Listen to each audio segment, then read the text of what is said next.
Murali sir வணக்கம்ங்க. Murali sir, முதலமைச்சருடைய பயணம் அப்படிங்கிறது அகில இந்திய அளவில் திமுக குறித்த ஒரு தோற்றத்தை பெரிதுபடுத்தி காட்டுவதற்காகவா அல்லது 2026 தமிழ்நாடு தேர்தலாக இருக்கட்டும் அல்லது அடுத்து வரக்கூடிய நாடாளுமன்ற தேர்தலில் ரொம்ப முக்கியமான ஒரு சக்தியாக திமுகவை காட்டுவதற்காகவா? பீகாரில் நடைபெற்ற ராஜீவ்காந்தி அவர்களுடைய பயணத்தில் ராகுல் காந்தி அவர்களுடைய பயணத்தில் எங்கள் தலைவர் அவர்கள் கலந்து கொண்டு பேசிய பேச்சு இந்திய மக்களுடைய கவனத்தையும் இந்திய அரசியல் தலைவருடைய கவனத்தையும் ஈர்த்திருக்கிற ஒரு பேச்சாக இருக்கிறது. ஆனால் பிஜேபியை சார்ந்தவர்களுக்கு மட்டும்தான் அது வெறுப்பாக இருக்கிறது, வேண்டாத பேச்சாகவும் அவர்கள் இருக்கிறது. அதை தான் நம்மளுடைய புரட்சி கவிதாசன் அவருடைய பேச்சிலும் தெரிந்தது, அவருடைய முகத்திலும் அதுதான் தெரிந்தது. ஏனென்று கேட்டால் நம்மளுடைய ராகுல் காந்தி அவர்களும் தேஜஸ்வி அவர்களும் தலைவர் அவர்கள் தளபதி அவர்களை அழைத்து பீகாரிலே பயணத்தை வாழ்த்துவதற்கு பேச சொல்கிறார்கள் என்று சொன்னால் என்ன காரணம் என்றால் பீகார் மக்களிடம் ஒரு அடையாளப்படுத்துகிறார்கள். இதோ இந்த நாட்டில் இருக்கிற முதலமைச்சராக இருக்கிற நிதிஷ்குமார் பிஜேபியினுடைய அடிமைத்தனங்களுக்கும் பிஜேபியினுடைய அடாவடித்தனங்களுக்கும் துணை போய்கின்ற ஒரு முதலமைச்சர் இங்கே இருக்கிறார்.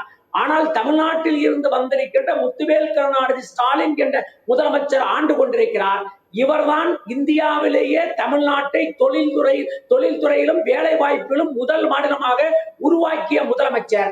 இந்த முதலமைச்சரை போல ஒரு முதலமைச்சர் நம்முடைய பீகாருக்கு தேவைப்படுகிறார். அப்படிப்பட்ட ஒரு முதலமைச்சரை தேர்ந்தெடுக்க வேண்டும் என்று சொல்வதை போல அவர்கள் மக்களுக்கு சொல்வதை போல தலைவர் அவர்களை அழைத்து பேச வைத்திருக்கிறார்கள். தலைவர் அவர்களும் பேசியிருக்கிறார். பேசி அவருடைய பேச்சை பார்த்தீர்களானால் அற்புதமான பேச்சு.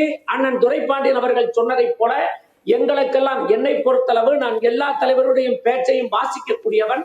அவருடைய பேச்சை கேட்டும் வாசித்த பொழுது அற்புதமான பேச்சு. மாட்சிமேதங்கிய ராகுல் காந்தி அவர்களே, நீங்கள் தான் இந்தியாவினுடைய வழக்கறிஞராக இருக்கிறீர்கள். நீங்கள் தான் ஜனநாயகத்தை பாதுகாக்க வேண்டும், நீங்கள் தான் நீதியை பாதுகாக்க வேண்டும்.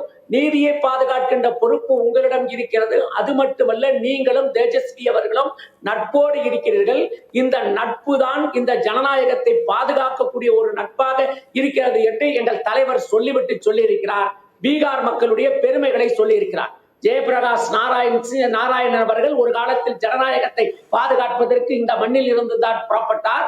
அது மட்டுமல்ல, இதோவார்கள் மிருகபலத்தை பெற்று விடுவோம், நாட்டில் சர்வதிகாரத்தை கொண்டு வந்து விடுவோம், 300க்கு மேற்பட்ட இடங்களிலே வெற்றி பெறுவோம் என்று சர்வதிகாரத்தினுடைய உச்சத்தில் இருந்து பேசியதல்லவா பிஜேபி, பேசியதல்லவா நரேந்திர மோடி. அவர்களுடைய எங்களை எதிர்க்கக்கூடியவர்கள் யாரும் இல்லை என்று ஆணவத்தினுடைய உச்சத்திலிருந்து பேசியவர்களை எதிர்ப்பதற்கு இந்திய கூட்டணி என்று ஒரு கூட்டணி உருவாகுவதற்கு உருவாக்கிய இடமும் இந்த பீகார் தான் என்று அவர்களுடைய பெருமையாக அந்த மக்களை பற்றி பேசியிருக்கிறார். ஓகே சார், ஒரே முரளி சார், ஒரே ஒரு குறுக்கீடு சார். அதாவது நல்லா பேசியிருக்காரு, ஓகே, புரிஞ்சிருச்சு எங்களுக்கு. ஆனா இந்தியா கூட்டணியின் சார்பிலும் அதில் ஒரு முக்கிய தலைவருங்கிற அடிப்படையில் திரு மு.க. ஸ்டாலின் அங்கு சென்றிருக்கிறார். இந்த இந்தியா கூட்டணியே 2024 உருவானது அப்படிங்கிறதுனால நான் அந்த தேர்தலையொட்டி நடந்த சில விஷயங்களை உங்களுக்கு நினைவூட்ட விரும்புகிறேன் சார். 2024 தேர்தலில் ஒரு பெரிய அளவில் பேசுபொருளாக பாரதிய ஜனதா கட்சி குறிப்பிட்ட மாநிலங்களில் மகாராஷ்டிரா, மத்திய பிரதேசம், ராஜஸ்தான், ஹரியானா, பீகார், ஒடிசா போன்ற மாநிலங்களில் அவங்க ஓரளவு கணிசமான நாடாளுமன்ற உறுப்பினர்களை பெறுவதற்கு காரணமாக அவங்க பிரச்சார தளங்களில் அவர்கள் பயன்படுத்தியது உதயநிதி ஸ்டாலினுடைய ஒரே ஒரு சிங்கிள் ஸ்டேட்மெண்ட்டு. இந்த சனாதன தர்மத்தை டெங்கு கொசுவை போல அவர் ஒரு ஒப்பிட்டு பேசிய பேச்சை அவங்க ஒரு பெரிய தேர்தல் ஆயுதமாக பயன்படுத்தினார்கள் பாரதிய ஜனதா கட்சி. அது உங்களுக்கு நினைவு இருக்கும்னு நினைக்கிறேன். நீங்கள் அந்த கூட்டணியில் இருந்த இந்தியா கூட்டணியில் இருந்த தலைவர்களே அதற்கு எதிர்ப்பு தெரிவித்தார்கள். பெரிய பிரச்சனையானது அது. இந்தியா முழுவதும் அதை ஒரு பெரிய பேசுபொருளாக்கினார்கள். அது அவர்களுடைய அரசியல் தந்திரம். இன்னைக்கு முதலமைச்சர் பேசி சென்று திரும்ப இங்கே தமிழ்நாடு திரும்பிய பிறகும் கூட இப்போதும் கடந்த கால உரைகளை நம்ம கவிதாசன் சார் கூட பேசினார். உங்களுக்கு அதுக்கு நீங்கள் பதில் சொல்லுவீங்கன்னு நான் எதிர்பார்க்கிறேன். தமிழ்நாட்டை சேர்ந்த திமுகவினுடைய முக்கியமான லீடர்ஸ் பேசின பேச்சு எல்லாம் இதையும் அவர்கள் ஒரு ஆயுதமாக பயன்படுத்துவார்கள். இப்போதும் அது டெல்லி மீடியாக்கள்ல அவர்களுடைய இந்த பேச்சை குறிப்பிட்டு பல விவாதங்கள் எல்லாம் கூட நடந்துட்டு இருக்கு. இதை எப்படி எதிர்கொள்ள போகுது சார் திமுக? அதாவது புரட்சி கவிதாசன் பேசுகிற பொழுது கூட சொன்னார், பீகாரில் இருந்து வருகிறவர்கள் தான் தமிழ்நாட்டில் வேலை செய்கிறார்கள் என்றெல்லாம் திமுக காரர்கள் பிரச்சாரம் செய்தார்கள் என்றெல்லாம் பேசினார்.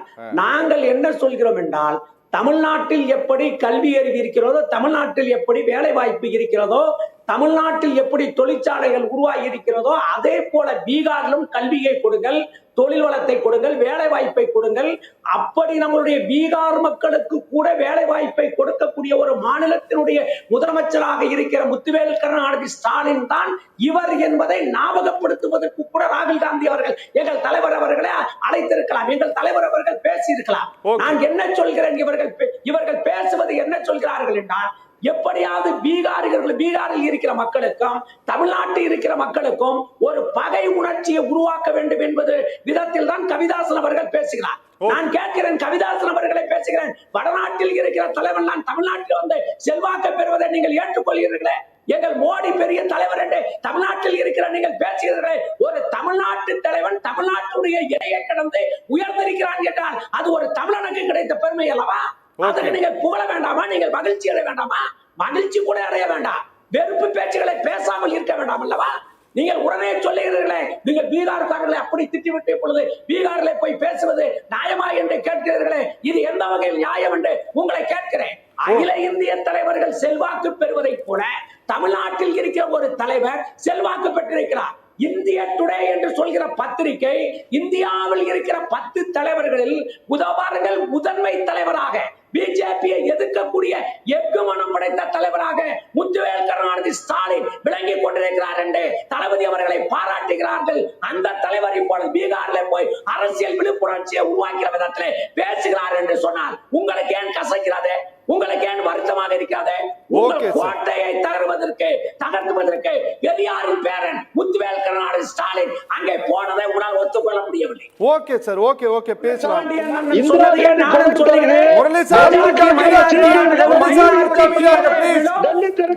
இந்திய கூட்டணி வெற்றி பெறும், பீகாரில் இந்திய கூட்டணி வெற்றி பெறும் என்பதில் எந்த வகையான மாற்று கருத்து கிடையாது. பிஜேபிக்கு விடுகிற முதல் அடி. நன்றி சார், நன்றி.